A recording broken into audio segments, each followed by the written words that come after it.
मोदी जिंदाबाद, नरेंद्र मोदी जिंदाबाद।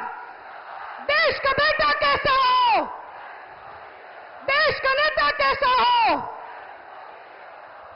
हम सबों के बीच देश के यशस्वी प्रधानमंत्री, विश्व के सबसे लोकप्रिय नेता, सभी माताओं का बेटा, हम सभी बहनों का भाई, हम हजारों करोड़ों कार्यकर्ताओं का आदर्श, हम सभी का प्रधान सेवक मंच पर उपस्थित है।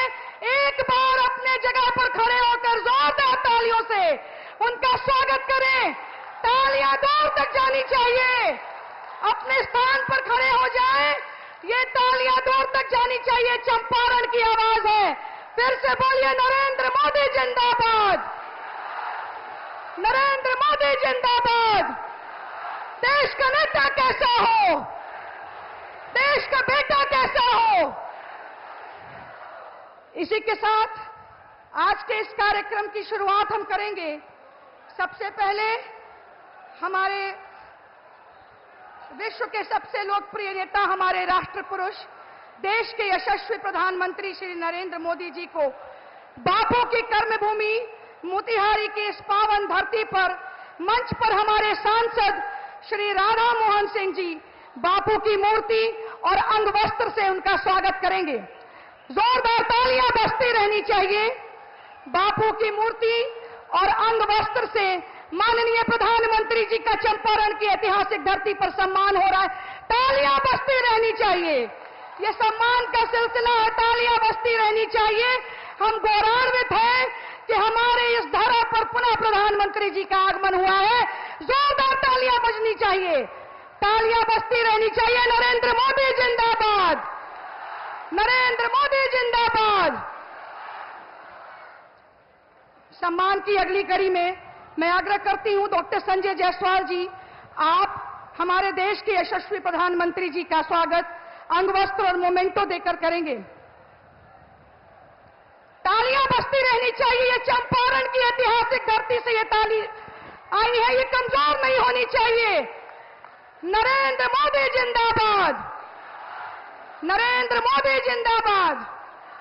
सम्मान की अगली कड़ी में शिवहर की सांसद प्रत्याशी श्रीमती लवली आनंद जी, माननीय श्रीमती लवली आनंद जी प्रतीक चिन्ह और अंगवस्त्र देकर हमारे प्रधानमंत्री जी का स्वागत कर रही हैं।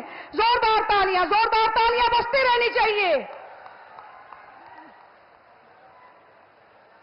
स्वागत की अगली कड़ी में वाल्मीकि नगर के सांसद सह प्रत्याशी श्री सुनील कुमार जी हमारे माननीय प्रधानमंत्री जी का अंगवस्त्र देकर स्वागत कर रहे हैं। एक बार जोरदार तालियों से अभिनंदन करें। नरेंद्र मोदी जिंदाबाद। स्वागत की अगली कड़ी में जिले के अध्यक्ष श्री प्रकाश अस्थाना जी प्रधानमंत्री जी का स्वागत अंगवस्त्र और मोमेंटो देकर करेंगे। एक बार जोरदार तालियां बजनी चाहिए। नरेंद्र मोदी जिंदाबाद, नरेंद्र मोदी जिंदाबाद। अब मैं आग्रह करती हूं सम्मान की अगली कड़ी में सभी मंचासीन महिलाएं आप आगे आएंगी और राम काज कीन्हे बिनु मोहि कहा विश्राम, राम जी के प्रतीक चिन्ह को देकर मंच पर उपस्थित सभी महिलाएं हमारे प्रधानमंत्री जी का स्वागत कर रही हैं। ये नारी शक्ति की तरफ से ये स्वागत है। समस्त नारी शक्ति आदि आबादी देश के प्रधानमंत्री के लिए जिस तरह वो हमारे लिए संकल्पित है, देश की आदि आबादी भी प्रधानमंत्री जी के लिए उसी प्रकार संकल्पित है। एक बार जोरदार तालियों से अभिनंदन करें, स्वागत करें आदि आबादी की तरफ से। जो योजनाएं हमें मिल रही है, माताओं के आंसू पोंछने का काम देश के इस बेटे ने किया है। उज्ज्वला गैस कनेक्शन दिया है, हमें इज्जत घर दिया, हमें सम्मान दिया, हमें गरिमामयी जीवन प्रदान किया। और इतना ही नहीं, जब पॉलिसी मेकिंग की बात आई तो नारी शक्ति वंदन अधिनियम देने का अगर किसी ने काम किया तो प्रधानमंत्री जी ने किया। और मुसलमान बहनों को भी 3 तलाक से छुटकारा दिलाया। आज हमारे देश की आधी आबादी संकल्पित है हमारे प्रधानमंत्री जी के लिए। और ये संकल्प नया नहीं है, ये संकल्प नया नहीं है। इसके आगे मैं मंच पर बुलाना चाहूंगी, मंच पर उपस्थित हमारे सांसद महोदय श्री राधा मोहन सिंह जी, जिनकी कार्यशैली हम सब सीखते हैं, जिनकी कुशल संगठन शक्ति और संगठन पर जोरदार पकड़ हम लोगों के लिए सीखने का विषय है, अनुकरणीय है।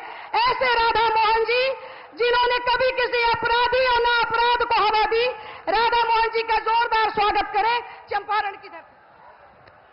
आज बापू की कर्मभूमि मोतिहारी में अपने बीच उपस्थित विश्व के यशस्वी नेता, राष्ट्र पुरुष,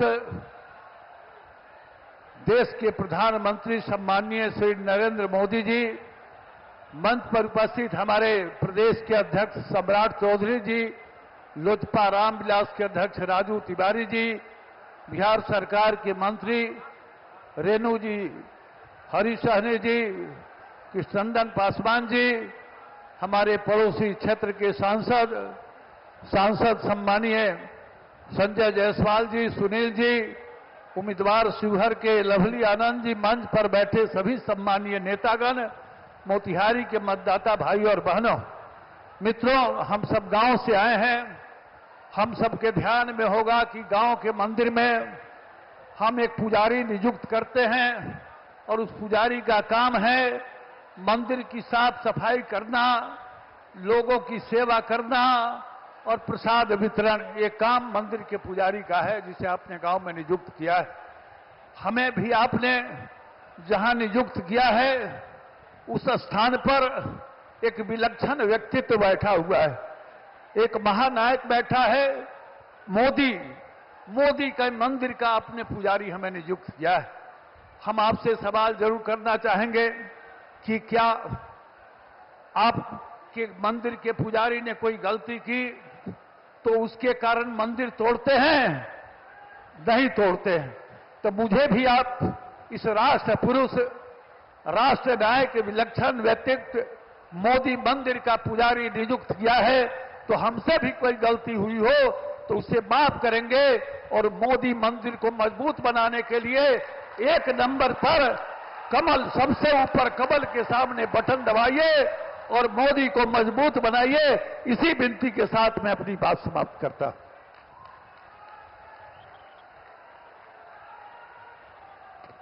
इसी के साथ मैं आग्रह करती हूं हमारे बिहार के यशस्वी डिप्टी सीएम सह प्रदेश अध्यक्ष श्री सम्राट चौधरी जी का जोरदार तालियों से स्वागत करें। बोलिए भारत माता की जय, जय श्री राम। आज दुनिया के सबसे बड़े लोकतंत्र के सबसे बड़े नेता आदरणीय नरेंद्र मोदी जी का मैं इस पावन धरती पर स्वागत करता हूं, चंपारण की पावन धरती पर। और इस मंच पर उपस्थित सभी हमारे जो उम्मीदवार हैं, आदरणीय राधा मोहन सिंह जी, आदरणीय डॉक्टर संजय जायसवाल जी, आदरणीय लवली आनंद जी, आदरणीय सुनील कुमार जी और इस सम्मानित मंच, मैं सिर्फ ये कहना चाहता हूं कि आपने 70 वर्षों के आजादी के बाद 2014 में जब देश के यशस्वी प्रधानमंत्री आदरणीय नरेंद्र मोदी जी को बनाया, साथियों, ये 10 देश बदल रहा है और देश मजबूती के साथ दुनिया में जिसका डंका बज रहा है। हम यही आग्रह करेंगे, जो कमिटमेंट पूरा आदरणीय प्रधानमंत्री जी ने किया है इस देश को विकास की ओर ले जाने का, देश को आगे गरीब कल्याण में आगे बढ़ाने का, हम यही आग्रह करेंगे आज चंपारण की पावन धरती पर कि एक एक वोट 25 तारीख को कमल छाप और तीर छाप के निशान पर देकर फिर से नरेंद्र मोदी की सरकार बनाने का काम कीजिएगा। बहुत बहुत धन्यवाद।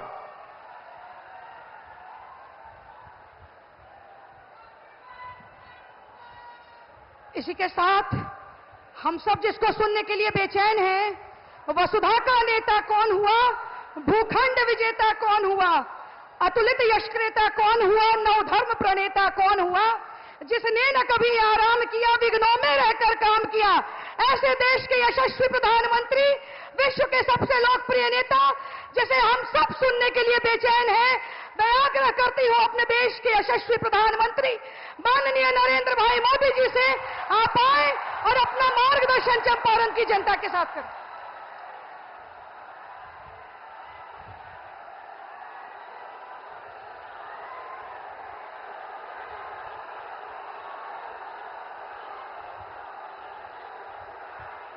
भारत माता की, भारत माता की। रउआ लोगन के हमार प्रणाम पहुंचे।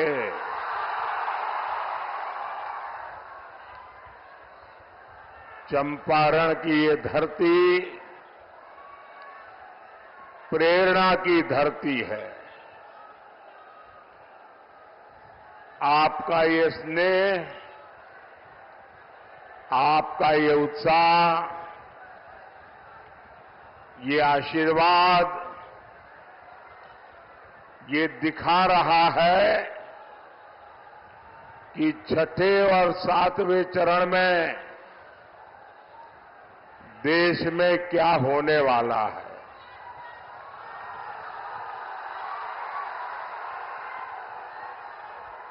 अभी कल ही पहले 5 चरण का चुनाव पूरा हुआ है। पहले चरण में इंडी गठबंधन पस्त हो गया था। इसके बाद के चरणों में इंडी गठबंधन ध्वस्त हुआ और अब कल जो 5वां चरण हुआ, इंडी गठबंधन पूरी तरह परास्त हो चुका है।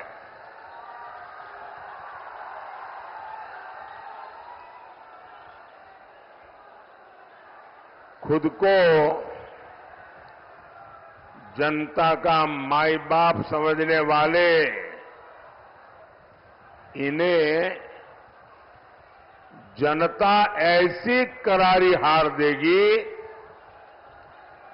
ऐसी करारी हार देगी कि दुनिया देखती रह जाएगी।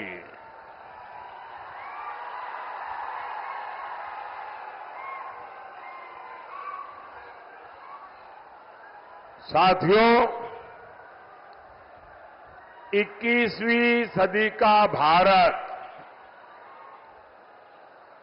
इंडी गठबंधन के पापों के साथ आगे नहीं बढ़ सकता।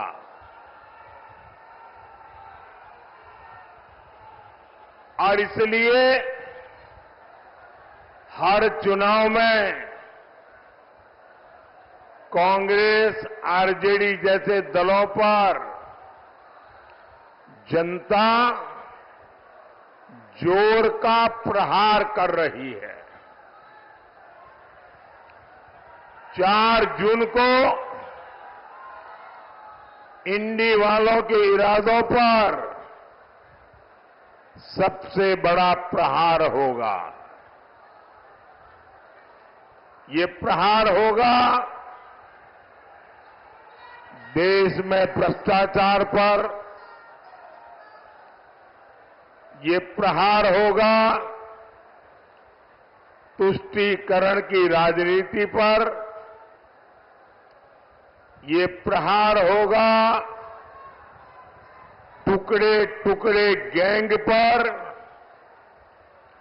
ये प्रहार होगा समाज को लड़ाने वाली गंदी सोच पर, ये प्रहार होगा सनातन को गाली देने वाली विकृत मानसिकता पर, ये प्रहार होगा अपराधी माफिया जंगल राज पर, ये प्रहार होगा महिला विरोधी मानसिकता पर। साथियों, यहां चंपारण में पूज्य बापू ने सत्याग्रह और स्वच्छाग्रह का प्रयोग किया था। आजादी के बाद इसी से प्रेरणा लेकर कांग्रेस को देश में सफाई के लिए आंदोलन करना चाहिए था।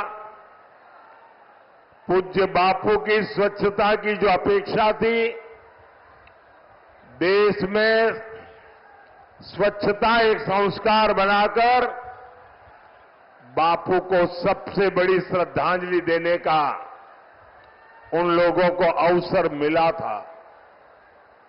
लेकिन उन्होंने सत्ता में आने के पहले दिन ही बापू को पूरी तरह छोड़ दिया, बापू के विचारों को छोड़ दिया, बापू के आचारों को छोड़ दिया, बापू के आदर्शों को छोड़ दिया। और उन्होंने क्या किया? उन्होंने अपना सारा ध्यान सिर्फ और सिर्फ एक परिवार को आगे बढ़ाने पर जोर लगा दिया। कांग्रेस और उसके साथियों ने मिलकर देश के 60 साल बर्बाद कर दिए। 3-3, 4-4 पीढ़ियों का जीवन तबाह कर दिया। आजादी के 60-70 साल बाद जब आपने एक गरीब मां के बेटे को आपकी सेवा करने का अवसर दिया,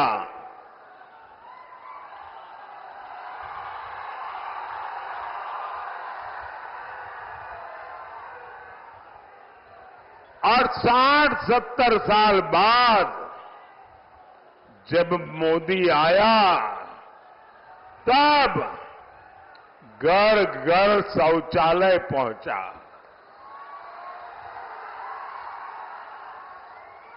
मैं गरीब मां का बेटा हूं, इसलिए मुझे पता है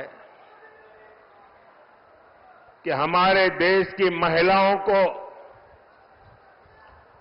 शौचालय जैसी सुविधा न होने से कैसे दिन काटना पड़ता था। या तो सुबह सूर्योदय के पहले जाओ, या तो सूरज ढलने तक इंतजार करो। और इसके कारण मेरी माताओं बहनों के शरीर के स्वास्थ्य पर बहुत ही गंभीर परिणाम होते थे। लेकिन उनको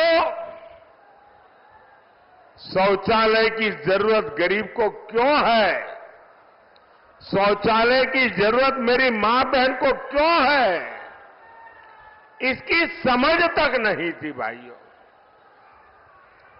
आजादी के 60-70 बाद जब मोदी आया तो हर घर में बिजली पहुंची।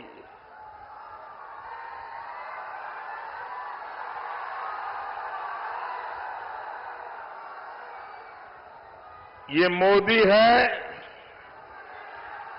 जिसने हर घर में गैस पहुंचाने का बीड़ा उठाया।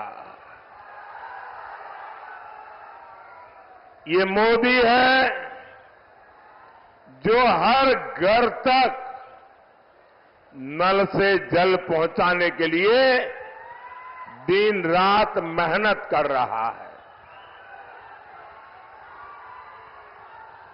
कांग्रेस और आरजेडी जैसे उसके साथियों ने आपको सिर्फ और सिर्फ तरसा कर रखा। गरीब और गरीब होता रहा। इन 60 सालों में इन लोगों ने बड़े बड़े महल बना लिए। स्विस बैंक में अकाउंट खुल गए। आपके पास पेट भरने को अन्न नहीं था। लेकिन इन लोगों को तिजोरी में नोटों की गड्डियों, नोटों के पहाड़, उनकी अलमारियां नोटों से भरी रहती है। आपके बच्चों के पास पढ़ने के लिए स्कूल नहीं था, लेकिन इनके बच्चे विदेशों में जाकर पढ़ते रहे। गरीब परेशानी में था, मुश्किल में था, लेकिन इन्हें कोई फर्क नहीं पड़ता था। साथियों, देश में गरीब की पूछ तब शुरू हुई जब गरीब का ये बेटा प्रधान सेवक के रूप में आपकी सेवा में खपने लगा। पिछले 10 साल में मोदी का बहुत सारा समय पिछली सरकारों के गड्ढे भरने में निकला है। जो काम 10 वर्षों में हुआ है, अब उससे ज्यादा काम अगले 5 साल में होगा। और ये मोदी की गारंटी है।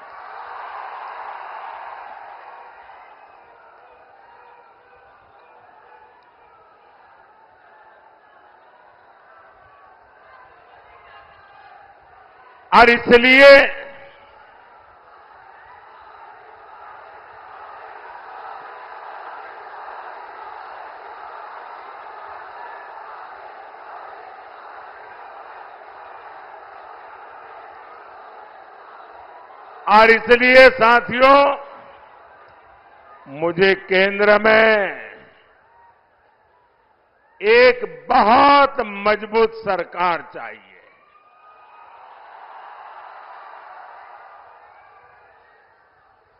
और मजबूत सरकार मोदी को, मोदी के परिवार को मजबूत बनाने के लिए नहीं, मजबूत सरकार आपके बच्चों के भविष्य के लिए।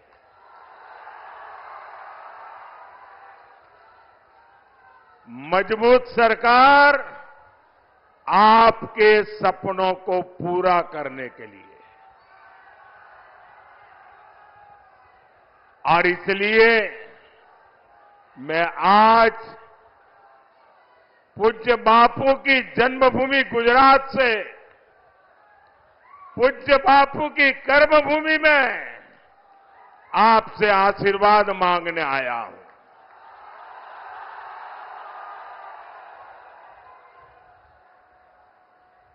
साथियों, मैं हिंदुस्तान के कोने कोने में जा रहा हूं। जनता जनार्दन के दर्शन करने के लिए जा रहा हूं। 10 साल के मेरे काम का हिसाब देने जा रहा हूं। और जहां भी गया हूं, एक ही स्वर सुनाई दे रहा है।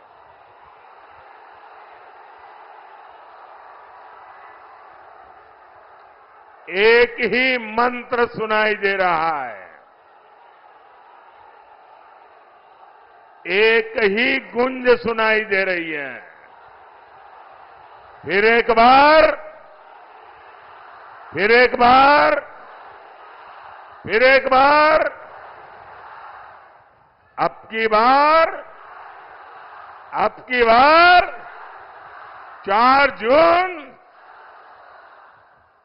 भाई और बहनों, जो लोग चांदी का चम्मच लेकर पैदा होते हैं,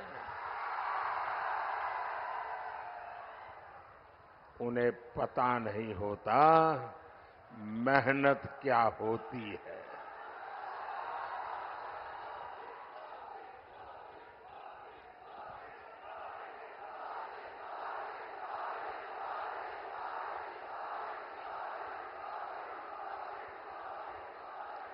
मैंने सुना है कि यहां कोई घूम घूम कर कह रहा है कि 4 जून के बाद मोदी को बेड रेस्ट होगा।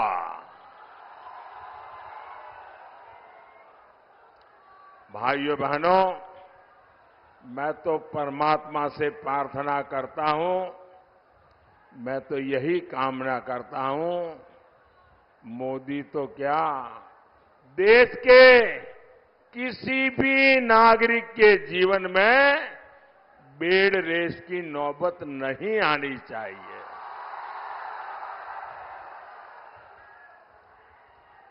देश का हर नागरिक ऊर्जा से भरा हुआ हो, उत्सव भरी जिंदगी जीता हो,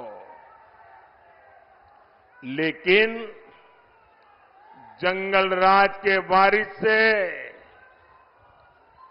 और अपेक्षा भी क्या की जा सकती है। और ये सब ऐसे ही है। आपने देखा होगा कांग्रेस वाले क्या कहते हैं, मोदी तेरी कब्र खोदेगी, मोदी तेरी कब्र खोदेगी। इनका एक काउंटर पार्ट है उत्तर प्रदेश में, और उत्तर प्रदेश का शहजादा क्या कहता है, अब मोदी के आखिरी दिन बनारस में है, इसलिए उन्होंने बनारस में अंतिम गृह की व्यवस्था की है। साथियों, इस चुनाव में इन लोगों के पास मोदी को गाली देने के सिवाय कोई मुद्दा नहीं है। कोई कह रहा है कि मोदी की कब्र खोदेंगे, कोई कह रहा है मोदी को गाड़ देंगे। कांग्रेस के शहजादे मोदी की आंखों में आंसू देखना चाहते हैं। अरे इंडी वालों,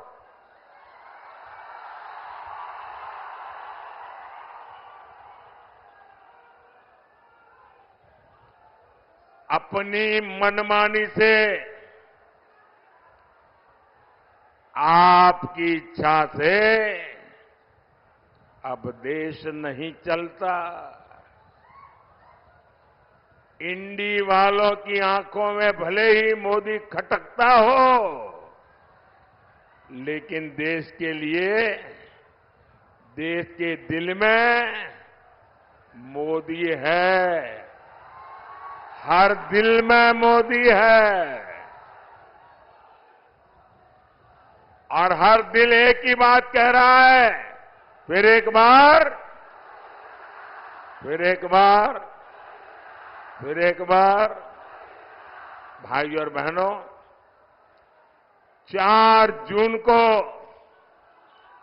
हार सामने देख इंडी गठबंधन वालों की बौखलाहट बढ़ती जा रही है। अब ये मोदी की योजनाओं पर सवाल उठा रहे हैं। मोदी गरीबों को मुफ्त राशन क्यों दे रहा है? भाइयों बहनों, इन्होंने हिंदुस्तान देखा ही नहीं है। मैं हिंदुस्तान के अनेक जिलों में रात्रि मुकाम करके आया हूं। मैंने हिंदुस्तान का कोना कोना छाना हुआ है और मैंने तय किया है कि गरीब के घर का चूल्हा कभी बुझने नहीं दूंगा।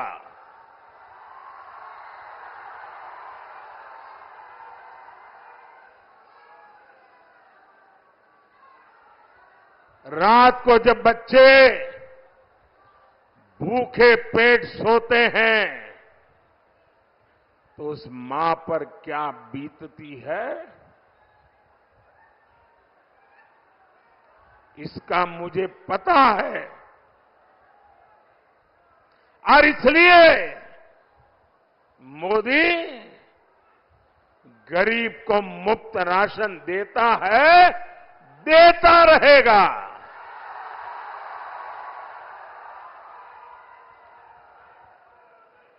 ये कहते हैं मोदी गरीब मां को पक्के घर क्यों दे रहा है? वो तो पीढ़ियों से ऐसे रहते ही थे भाई। मोदी गरीबों को मुफ्त इलाज की सुविधा क्यों दे रहा है? भाइयों बहनों, मैं जानता हूं गरीब के परिवार में, अरे मध्यम वर्ग के परिवार में जब कोई मां बहन बीमार हो जाती है तो परिवार के किसी को पता नहीं चलने देती कि उसे पीड़ा हो रही है, उसे दर्द हो रहा है। वो छिपाती है। क्यों? क्योंकि उसके मन में रहता है कि कहीं डॉक्टर के पास जाऊं और खर्चा बड़ा हो जाए और बच्चों पर कर्ज आ जाए तो मुझे ये नहीं करना है, मैं पीड़ा सह लूंगी, कुछ दिन में अपने आप ठीक हो जाएगा। और नहीं हुआ तो जिंदगी कितनी जीनी है। हमारे देश में माताएं बहनें बीमारी में दर्द सहती है, परिवार को भी बताती नहीं है। क्यों? क्योंकि कहीं बीमारी का खर्च बच्चों को कर्ज में डुबो न दे। मोदी हर मां की उस पीड़ा को जानता है। मोदी हर मां की उस भावना को समझता है और इसलिए मोदी ने तय किया कि अब मेरे देश की किसी मां बहन को दर्द छुपाने की जरूरत नहीं है। अस्पताल के बिल की चिंता मत करो मां, तुम्हारा एक बेटा दिल्ली में बैठा है।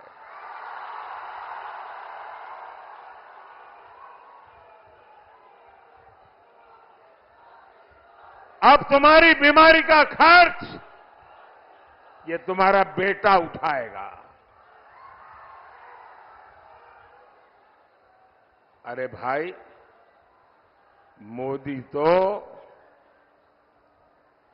गरीब की सेवा के लिए ही तो पैदा हुआ है। मोदी गरीब के लिए ही तो काम करेगा। भाई और बहनों, जम्मू कश्मीर से आर्टिकल 370 हटाना हो, राम मंदिर का निर्माण हो,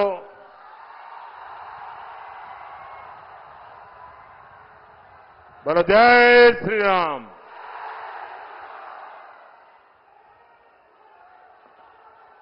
अब ये कैसे लोग हैं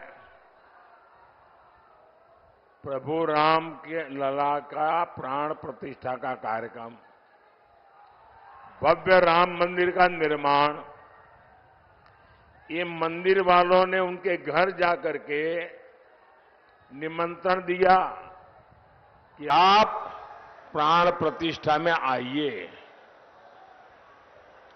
उन्होंने निमंत्रण ठुकरा दिया। राम लला के प्राण प्रतिष्ठा का निमंत्रण ठुकरा दिया। ये ऐसे लोग हैं कि एक इंसान जिस पर अदालत ने चोरी करने के गुनाह में सजा की है,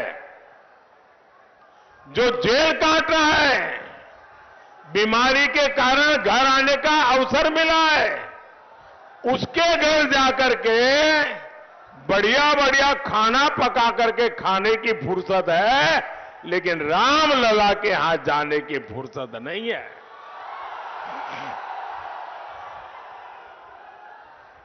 मोदी ने दशकों सदियों के मुद्दे खत्म किए हैं, समाधान दिए हैं। मोदी इन लोगों की तरह नहीं है जो गरीब के साथ विश्वासघात करे।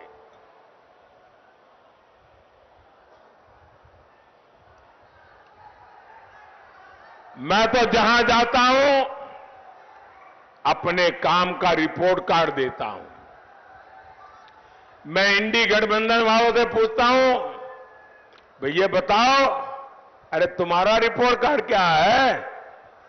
जो लोग नौकरी के बदले जमीन अपने नाम लिखवा ले, वो युवाओं के बारे में सोच सकते हैं क्या? वो युवाओं का भविष्य बना सकते हैं क्या? जिनके जंगल राज में सिर्फ बम बारूद और कट्टों का कारोबार फला फूला, जिनके जंगल राज में भूमाफियाई फले फूले, जिन्होंने बिहार को अपहरण और फिरौती की इंडस्ट्री दी, जो कभी बिहार बड़ा नहीं कर सकते।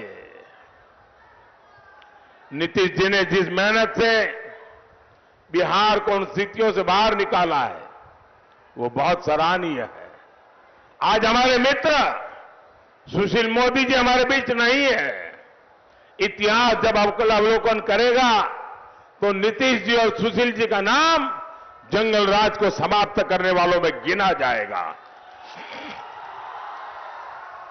साथियों, बिहार ने दशकों तक पलायन का दौर देखा है, लेकिन एनडीए सरकार के प्रयासों से अब पलायन रुक रहा है। बिहार के युवाओं को यहीं पर रोजगार के अवसर मिल रहे हैं।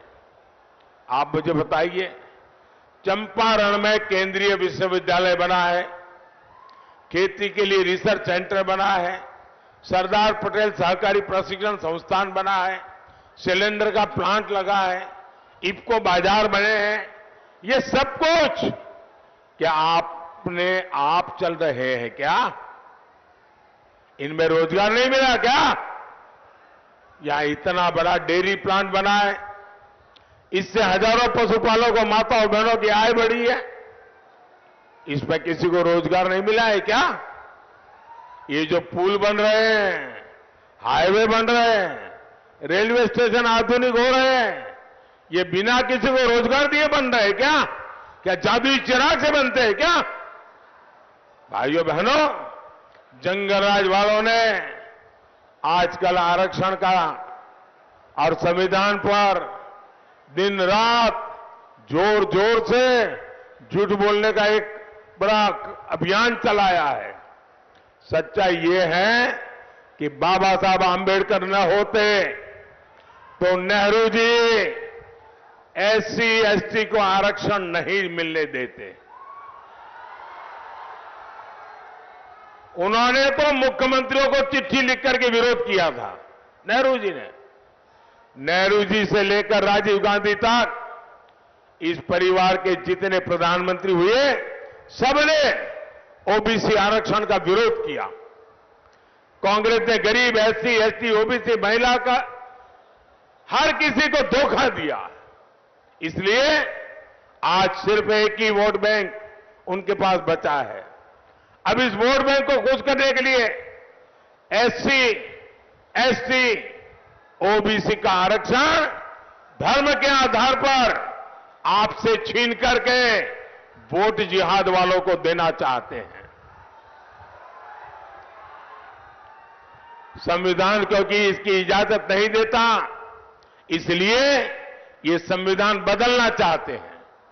साथियों, मोदी का ट्रैक रिकॉर्ड आपके सामने है। 10 साल में करीब करीब 400 सांसदों का समर्थन हमारे साथ रहा है।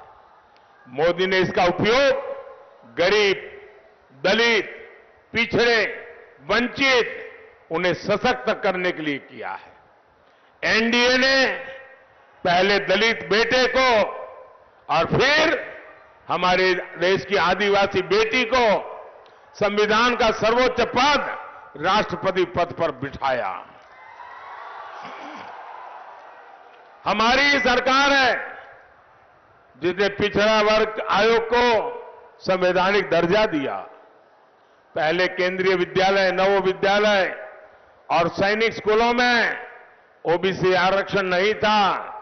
मोदी सरकार ने ये आरक्षण लागू किया। मेडिकल पढ़ाई में भी केंद्रीय कोटे में पहली बार ओबीसी आरक्षण हमने लागू किया। एससी, एसटी, ओबीसी का हित अगर कहीं सबसे ज्यादा सुरक्षित है तो बीजेपी में है, एनडीए में है। साथियों, सामाजिक न्याय की ऐसी हर गारंटी को पूरा करने के लिए आपको केंद्र में मोदी की मजबूत सरकार बनानी है। घर घर जाएंगे, घर घर जाएंगे, ज्यादा से ज्यादा मतदान कराएंगे, हर पोलिंग बूथ जीतेंगे। देखिए, पूर्वी चंपारण से श्रीमान राधा मोहन जी, पश्चिमी चंपारण से संजय जायसवाल जी, वाल्मीकि नगर से सुनील कुमार जी, शिवहर से बहन लवली आनंद जी को भारी मतों से विजयी बनाना है। मेरा एक और काम करिएगा, करेंगे? जरा हाथ ऊपर करके बताइए, करेंगे? ऐसे नहीं, पूरी ताकत से बताइए, करेंगे? यहां से जाने के बाद ज्यादा से ज्यादा घरों में जाइए, ज्यादा से ज्यादा परिवार में जाइए और जाकर के कहिएगा कि मोदी जी आए थे, मोदी जी ने परिवार के सबको राम राम कहा है। मेरा राम राम कह दोगे? हर घर में मेरा राम राम पहुंचा दोगे? बोलिए भारत माता की, भारत माता की, भारत माता की। बहुत बहुत धन्यवाद।